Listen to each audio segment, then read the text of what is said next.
ഫെയർലെസ് cricketer ഈ വിളിപ്പേര് സഞ്ജുവിൻ്റെ സ്വന്തമായിരുന്നു. പക്ഷേ ഇപ്പോൾ അത് നേരെ തിരിച്ചായി.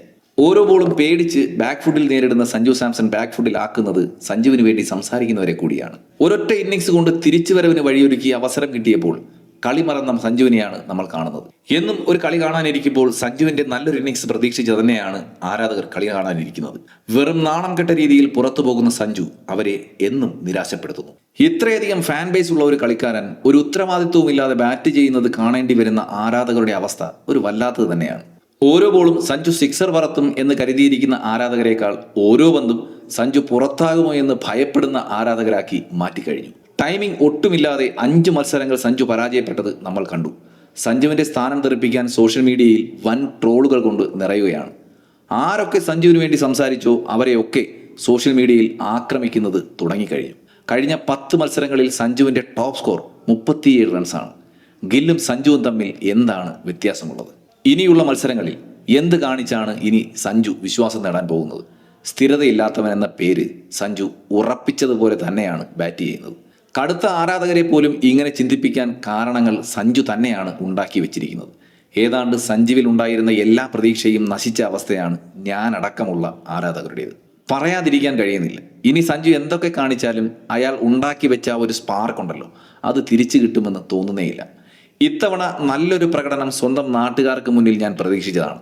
ബാറ്റിംഗ് പരാജയം പോരാഞ്ഞ് കയ്യിലെ ഗ്ലൗസും ഊരി വാങ്ങുന്നതാണ് നമുക്ക് കാണേണ്ടി വന്നത്. നിരാശയോടെ തന്നെയാണ് ഞാൻ ഈ വീഡിയോ ചെയ്യുന്നത്. എതിരാളികൾക്കും വിമർശകർക്കും ചെളിവാരി എറിയാൻ അവസരമുണ്ടാക്കുകയാണ് സഞ്ജു. മറ്റൊരു കാര്യം, ഈ ചെളിവാരി എറിയൽ നേരിടുന്നത് ആരാധകരും മലയാളികളും തന്നെയാണ്. സത്യം പറഞ്ഞാൽ ഇനി ഒരു പ്രതീക്ഷയുമില്ല. പോയി വല്ല IPL കളിക്കണം. വെറുപ്പിക്കുന്നതിനൊക്കെ ഒരു അതിരില്ലേ? ഇൻസ്റ്റാഗ്രാമിൽ സഞ്ജുവിന് വേണ്ടി സംസാരിച്ച് ഞാനും ഒരുപാട് തെറിവിളി കേട്ടതാണ്. അത് സഞ്ജുവിലുള്ള വിശ്വാസം ഉണ്ടായിരുന്നു. പക്ഷേ വൃത്തികെട്ട ഇന്നിങ്സുകൾ കൊണ്ട് വെറുപ്പിച്ച് നശിപ്പിച്ച് എല്ലാം. വേറെ ഒരുപാട് മിടുക്കരായ കളിക്കാർ ഇന്ത്യൻ ടീമിന്റെ വാതിലിൽ നിൽപ്പുണ്ട്. മലയാളിയാണെന്ന ഒരൊറ്റ സ്നേഹം കൊണ്ടാണ് ആരാധകനായി മാറിയത്. ഒരിക്കലും ഇഷ്ടപ്പെടാത്ത രാജസ്ഥാന്റെ IPL മാച്ചുകൾ കണ്ടതും സഞ്ജു ഉള്ളത് കൊണ്ടായിരുന്നു. ഇപ്പോൾ എൻ്റെ ഇഷ്ട ടീമായ ചെന്നൈയിൽ വന്നപ്പോഴും സന്തോഷം തോന്നി. അത് IPL ആണ്. അവിടെ ഒരുപാട് അവസരങ്ങൾ കിട്ടാൻ സാധ്യതയുണ്ട്. പക്ഷേ ഇത് ഇന്ത്യൻ ടീമാണ്. ഇവിടെ ഒരു മലയാളി കളിക്കുന്നത് കാണാൻ കാത്തിരിക്കുന്നത് 3.5 കോടി ജനങ്ങളാണ്. അവരുടെയൊക്കെ സ്വപ്നങ്ങളിൽ കരിനിഴൽ പോലെയാണ് സഞ്ജുവിൻ്റെ ഈ പ്രകടനങ്ങൾ മാറിയിരിക്കുന്നത്. ലോകകപ്പിൽ കളിക്കാൻ അവസരം കിട്ടിയതിൽ സന്തോഷിച്ചിരുന്നു. പക്ഷേ ഈ കളിയും കൊണ്ട് ലോകകപ്പിൽ പോയി എന്ത് കാണിക്കാനാണ്? പണ്ടൊക്കെ കളിച്ചിരുന്ന സേവാഗിനെ പോലെ ഒരു ബോണസ് വിക്കറ്റായി സഞ്ജു മാറിക്കഴിഞ്ഞു. ആർക്കും എപ്പോൾ വേണമെങ്കിലും പുറത്താക്കാൻ കഴിയുന്ന ഒരു കളിക്കാരൻ, ഒരു ബൗളറും ഭയപ്പെടാത്ത ഒരു കളിക്കാരൻ, പുറത്താക്കാനായി പ്രത്യേകിച്ച് ഒരു പ്ലാനും നടത്തേണ്ടാത്ത കളിക്കാരൻ, സ്വയം വരുത്തി വെച്ച പരാജയം.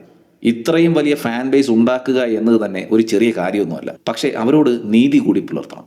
PR സഞ്ജു എന്ന് വിളിച്ചാൽ അതിൽ ആർക്കും കുറ്റം പറയാനൊന്നും ഇനി സാധിക്കത്തില്ല. ഒരിക്കലും ഉദിക്കാത്ത അസ്തമിച്ച സൂര്യനായി സഞ്ജുവിൻ്റെ കരിയർ മാറ്റിവെച്ചു. നമ്മുടെയൊക്കെ മനസ്സിലുള്ള ഈ ഫാൻ മൈൻഡ് മാറ്റിവെച്ചിട്ട് പറഞ്ഞാൽ ലോകകപ്പിൽ കളിക്കാനുള്ള ഒരു അർഹതയും ഇപ്പോൾ സഞ്ജുവിൽ നമുക്ക് കാണാൻ സാധിക്കില്ല. ഇനി ലോകകപ്പിൽ അവസരം ലഭിച്ചാൽ വളരെ കുറവ് സാധ്യതയെ അതിനുള്ളൂ. എങ്ങാനും ചാൻസ് ലഭിച്ചാൽ നല്ല പ്രകടനം നടത്തി തിരികെ വന്നാൽ മാത്രമേ ഇനി സഞ്ജു സാംസൺ എന്ന ക്രിക്കറ്ററിന് ഇന്ത്യൻ ക്രിക്കറ്റിൽ സ്ഥാനമുണ്ടാകൂ. അതല്ല, അവിടെയും പരാജയമാണ് സംഭവിക്കുന്നത് എങ്കിൽ ഇന്ത്യൻ ജേഴ്സിയിൽ ഒരു വൻ പരാജയമായി സഞ്ജു സാംസൺ എന്ന താരം മാറും.